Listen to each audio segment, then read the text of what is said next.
Today we will learn about the program control.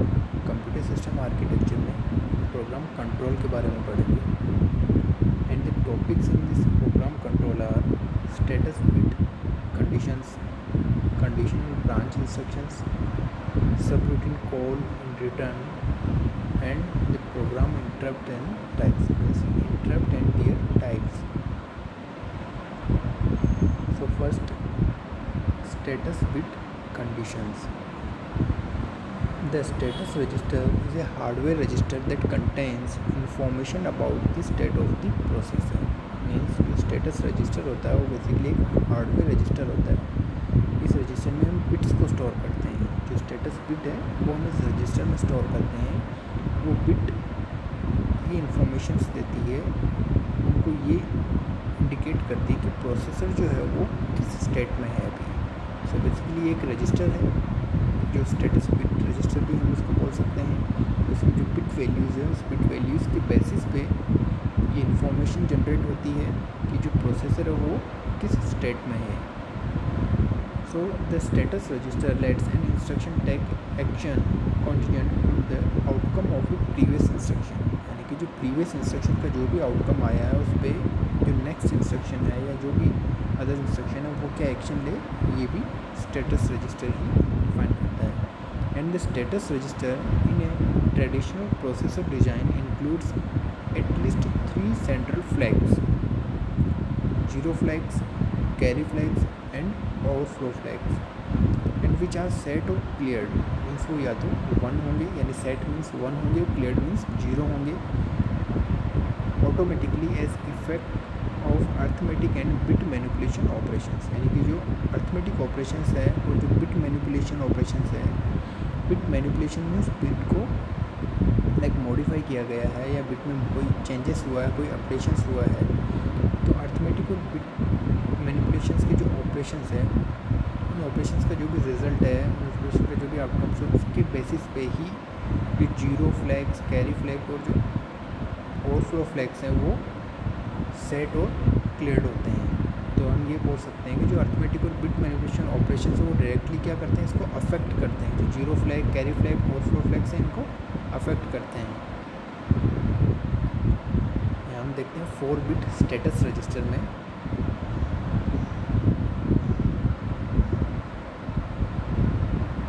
हम देखते हैं ये C and this is S and this one is Z and the final one is V.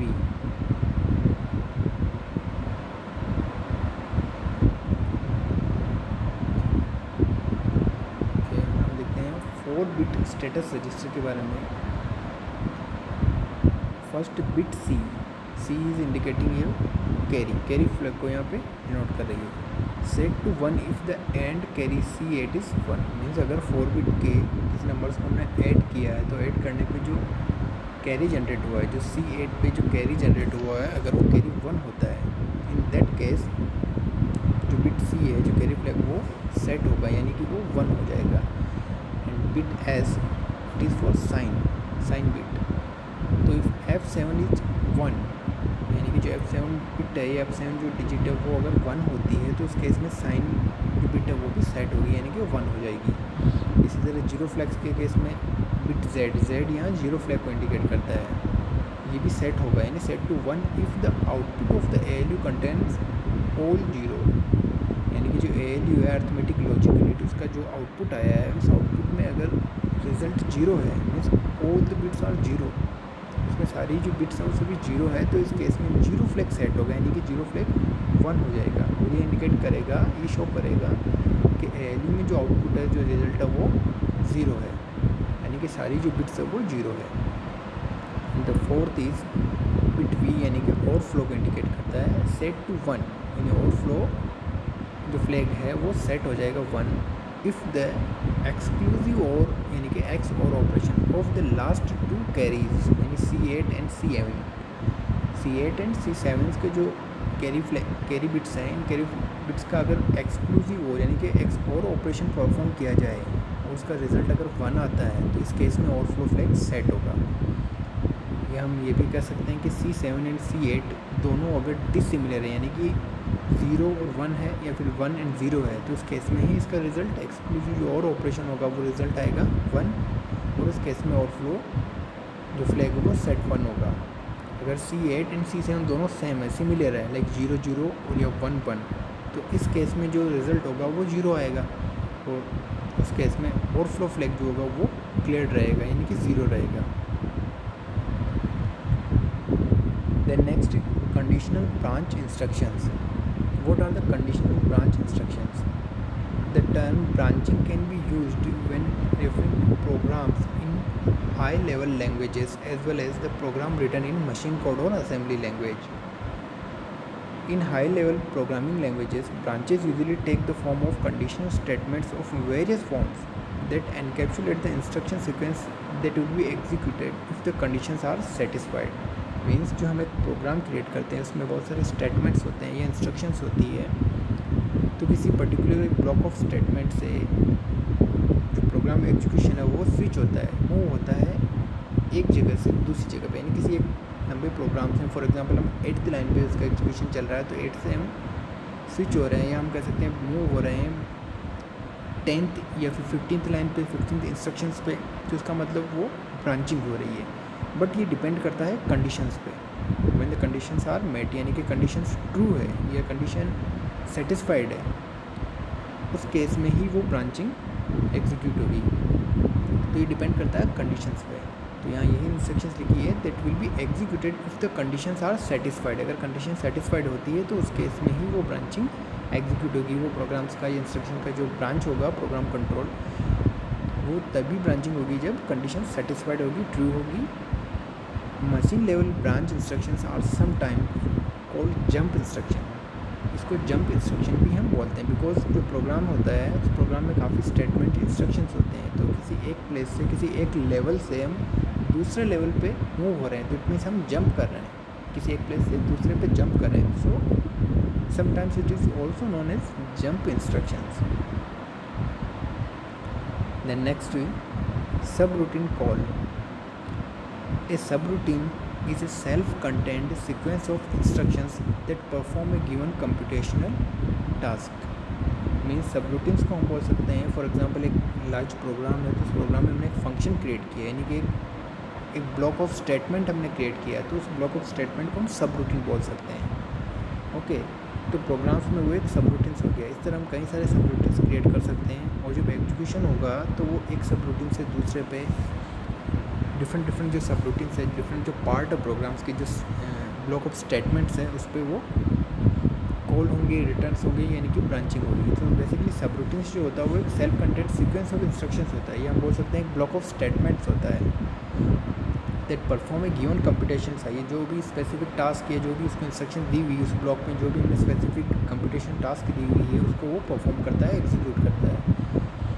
So during the execution of a program, a subroutine may be called to perform its function many times as at various points.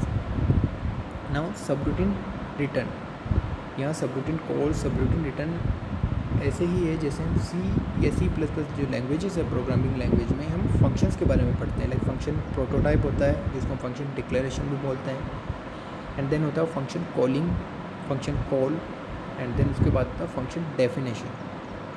तो function call से हम जो function हमने create किया, जो specific जो भी function हमने कोड किया है, क्रिएट किया है, तो उसको फंक्शन कॉलिंग के थ्रू हम उस फंक्शन डेफिनेशन पे मूव होते हैं, उस पर ब्रांच होते हैं, स्विच होकर के उस फंक्शन डेफिनेशन जहाँ पे एक्चुअल जो बॉडी, जो एक्चुअल फंक्शंस की बॉडी है, जो एक्चुअल कोड है फंक्शन का, जिस भी काम के लिए, जिस स्पेसिफिक टास्क के लिए उसे क्रिएट किया गया है, बनाया गया है, उसको वो एग्जीक्यूट करता है, और वो फंक्शन डेफिनेशन में होता है। तो यहाँ सबरूटीन भी बेसिकली एक तरह से फंक्शंस की तरह ही है, subroutine call and subroutine return. So the subroutine में return a computed value to its caller और प्रोवाइड वेरियस रिजल्ट वैल्यूज और आउटपुट पैरामीटर्स। लाइक फंक्शन जैसे हम कॉल करते हैं तो फंक्शन डेफिनेशन पे जाता है, उसके बाद उसके स्टेटमेंट जो भी इंस्ट्रक्शन एग्जीक्यूट होती है, एंड देन फाइनल रिजल्ट जो बनता है, जो जनरेट होता है, उसको हम रिटर्न करते हैं। तो रिटर्न जब होगा तो वो रिज़ल्ट फिर से जहाँ से फंक्शन कॉल हुआ है उसी प्लेस पे मूव होगा, यानी कि जो फंक्शन डेफिनेशंस में जो भी रिज़ल्ट जनरेट हुआ वो रिटर्न होगा, और कहाँ जाएगा रिटर्न होकर के, फंक्शन कॉलिंग की प्लेस पे। ए सबरूटीन कॉल में also have side effect such as modifying data structures in a computer memory and reading from और writing to a peripheral device, creating a file, halting the programs को halt कर सकता है, रोक सकता है, और द मशीन यानी कि प्रोग्राम और मशीन किसी को भी वो होल्ड कर सकता है, स्टॉप कर सकता है, और even delaying the program's execution for a specified time amount, और जो प्रोग्राम एग्जीक्यूशन है उसको एक स्पेसिफिक टाइम लिमिट के अंदर या टाइम लिमिट तक उसको डिले कर सकता है, उसको रोक सकता है। तो यहाँ हम देखते हैं कि एग्जांपल, यहाँ एक प्रोग्राम है, इस प्रोग्राम का एग्जीक्यूशन चल रहा है, मेन फ्लो हो रहा है। तो यहाँ जैसे ये कॉल वाला वर्ड आया तो यहाँ हमने एक सब रूटीन को कॉल किया है। तो प्रोग्राम जो इंस्ट्रक्शन है, जो प्रोग्राम एग्जीक्यूट हो रहा है, वो यहाँ से प्रोग्राम एग्जीक्यूशन मूव होगा, कॉल से सीधा सब रूटीन पे ट्रांसमिट होगा। फिर सब रूटीन जो एक पार्ट है, एक ब्लॉक ऑफ स्टेटमेंट से, वो एग्जीक्यूट होगा। एग्जीक्यूट होने के बाद वो यहाँ से रिटर्न होगा, और रिटर्न होने पे ये वापस उसी प्लेस पे रिटर्न होगा जहाँ से ये कॉल हुआ, इट मीन्स इस कॉलिंग प्लेस पे। तो यहाँ हम देखते हैं जो सब रूटीन एग्जीक्यूट हुआ है, फिर जो रिटर्न हुआ है, उसके ऊपर एक एरो मार्क के थ्रू लिखा है 100 ms डिले, यानी 100 माइक्रोसेकंड डिले। यहाँ पे 100 माइक्रोसेकंड का डिले हुआ है, उसके बाद ये कॉलिंग प्लेस पे रिटर्न हुआ है। देन मोर प्रोग्राम्स, जो डिफरेंट प्रोग्राम्स है वो एग्जीक्यूट होते हैं। देन अगेन कॉलिंग होती है, तो सब रूटीन पे फिर से मूव होता है। सब रूटीन जो इसका डेफिनेशन है, जो मेन पार्ट है, जो बॉडी पार्ट है सब रूटीन का, वो एग्जीक्यूट होता है। उसके बाद फिर से वो रिटर्न स्टेटमेंट के थ्रू मेन जो कॉलिंग प्लेस है उस पर रिटर्न होता है। तो ये एक बेसिक डायग्राम है जिसके थ्रू हम सब रूटीन कॉलिंग एंड रिटर्न को समझ सकते हैं। एंड हियर स्टैकिंग ऑफ सब रूटीन कॉल्स एंड रिटर्न्स, यहाँ पे जो सब रूटीन कॉल्स एंड रिटर्न्स है उसको स्टैक के थ्रू एक्सप्रेस किया है, स्टैक के थ्रू रिप्रेजेंट किया है। तो यहाँ हम देख सकते हैं ए, उसके बाद फिर बी, सी एंड ये जो है एक सब रूटीन से है। तो फर्स्ट हमने ए जो सब रूटीन से है उसके अंडर हमने कॉल किया है बी को। तो यहाँ स्टैक में हमने फर्स्ट ए को लिखा है, बिकॉज फर्स्ट ए एग्जीक्यूट होगा। फिर ए के अंडर जो भी इंस्ट्रक्शन है उसमें कॉलिंग बी वर्ड आ रहा है, तो यहाँ बी को कॉल किया, यानी कि ए से फिर हम मूव हुए हैं बी पे। देन नेक्स्ट बी के अंदर हमने कॉल किया सी को, तो देन ए, बी एंड सी पे हम मूव हुए हैं। देन सी जो है सब रूटीन, उसके अंदर हमने कुछ इंस्ट्रक्शंस लिखी है, उसमें एक रिटर्न इंस्ट्रक्शन भी है एंड में, यानी कि हम सी जो सब रूटीन है उसको कॉल करेंगे, उसको एग्जीक्यूट होने के बाद उसकी जो भी इंस्ट्रक्शन है, स्टेटमेंट से वो एग्जीक्यूट हो जाएंगे, उसके बाद वो रिटर्न करेगा। बट रिटर्न कहाँ से करेगा, जहाँ से वो कॉलिंग हुई है, और सी की कॉलिंग जो वो बी के अंडर हुई है, इसलिए सी जब रिटर्न होगा तो फिर से बी पे आएगा। तो यहाँ हम देखते हैं सी रिटर्न होता है तो सी से वापस हम बी पे आते हैं, एंड देन बी से फिर से रिटर्न होता है तो बी से हम फिर से ए पे रिटर्न होकर आते हैं। तो फाइनल स्टेटमेंट जो है वो फाइनल जो सब रूटीन है वापस हम ए पे आ जाते हैं, और यहाँ ए एक मेन प्रोग्राम भी हो सकता है। तो एक subroutine calls and returns की स्टैकिंग के वे में रिप्रेजेंटेशन है। The next program interrupt, when a process is executed by the CPU and when a user requests for another process, then this will create the disturbance for the running process, and this is also called as the interrupt. Means for example हमारा जो processor है यानी कि जो CPU है वो किसी process को एग्जीक्यूट कर रहा है, एंड उसी टाइम पे एट द सेम टाइम पे यूज़र अगर रिक्वेस्ट करता है कि वो किसी दूसरे प्रोसेस का यानी अनदर प्रोसेस को या प्रोग्राम को एग्जीक्यूट करे, तो CPU जो होता है बेसिकली जो प्रोसेसर है हमारा, वो वहाँ पे एक डिस्टर्बेंस क्रिएट होती है कि जो रनिंग प्रोग्राम है उसको हॉल्ट करना है, और जो रिक्वेस्टेड प्रोग्राम है उसको पहले एग्जीक्यूट करना है, तो वहाँ पे मूव होना होगा। तो प्रोसेसर को हमें जो सेकंड प्रोग्राम है या सेकंड जो प्रोसेस है दूसरा प्रोसेस भी उस पर मूव करना होगा। तो ये जो टास्क है, ये जो एक्शन है, इसको हम बोलते हैं इंटरप्ट। तो बेसिकली इंटरप्ट सारे सिग्नल्स होते हैं, ये लाइक सॉफ्टवेयर हो सकता है या हार्डवेयर भी इंटरप्ट हो सकती है। तो उसके बेसिस पे ही जो प्रोसेसर करंट प्रोग्राम को जो एग्जीक्यूट कर रहा है, रन कर रहा है, उसको होल्ड करके दूसरे पे मूव हो जाए जो रिक्वेस्टेड प्रोग्राम, तो उसी को हम बोलते हैं interrupt. And interrupts can be generated by user, some error conditions and also by softwares and the hardware, so that when an interrupt has occurred, then the CPU will handle by using the fetch, decode and execute operations. Interrupts allow the operating system to take notice of an external event such as a mouse click. हम mouse से जब click करते हैं वो भी basically एक तरह से एक इंटरप्ट ही होता है. Then the supervisor mode, the execution mode on some processor which enables execution of all the instructions including the privileged instruction. Privileged means जिनको special right, जिनको special permissions होती है, and it may also give access to a different address space, to memory management, hardware and to the other peripherals.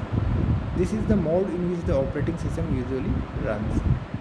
In computer terms, supervisor mode is a hardware mediated flag which can be changed by code running in the system level software. Now the types of program interrupts: external interrupts, internal interrupts and software interrupts. Now the external interrupts, they come from input output device. Basically input output device से जो भी interrupt generate हो उसको हम hardware interrupt भी बोलते हैं. From a timing device, from a circuit monitoring the power supply or from any other external source. तो जो एक्सटर्नल सोर्सेज के थ्रू या सर्किट मॉनिटरिंग जो पावर सप्लाई है उसके थ्रू, टाइमिंग डिवाइस के थ्रू या इनपुट आउटपुट डिवाइस के थ्रू, मतलब हार्डवेयर डिवाइस के थ्रू या एक्सटर्नल जो भी डिवाइस है उसके थ्रू हम जब भी कोई इंटरप्ट या कोई सिग्नल, कोई रिक्वेस्ट जनरेट करते हैं तो उसको हम एक्सटर्नल इंटरप्ट बोलते हैं.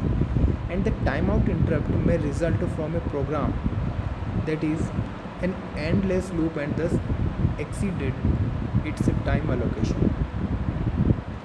Then next is internal interrupts. They arise from illegal use of an instruction or date. They are also called traps. These errors occur due as a result of premature termination of the instruction execution. जो भी instruction execute हो रही है उसका premature termination होता है. Means जो instruction है वो कम्प्लीटली एग्जीक्यूट हो जानी चाहिए. फॉर एग्जांपल वो अपना जो भी टास्क है, इंस्ट्रक्शंस जिस तरह की भी है, वो अपने सारे ऑपरेशंस कंप्लीट करने के बाद टर्मिनेट होती है. बट वो कम्प्लीटली यानी कि सारे इंस्ट्रक्शन पे सारे ऑपरेशंस कंप्लीट करने से पहले ही, मीन्स उसको जब एंड होना है उससे पहले ही प्रीमेच्योरली अगर वो स्टॉप होती है, टर्मिनेट हो जाती है, तो ये जो होता है ये बेसिकली इंटरनल इंटरप्ट्स की वजह से. दीज एरर्स अकर, यानी कि इंटरनल जो इंटरप्ट्स होती है वो इस वजह से होती है. And the service program that processes the internal interrupt determines the corrective measure to be taken. जो भी इंटरप्ट जनरेट हुई है उसको फाइंड आउट किया जाता है. एंड द सॉफ्टवेयर इंटरप्ट्स के बारे में बात करते हैं. It is a special instruction that behaves like an interrupt rather than A subroutine call. It can be used by the programmer to initiate an interrupt procedure at any desired point in the program, and it is mainly used in the supervisor mode. So this is the program control. It has the 4 parts as we earlier studied in the first screen. This one, the status bit condition branch instructions, subroutine call and return, and then the final one is program interrupts and their types.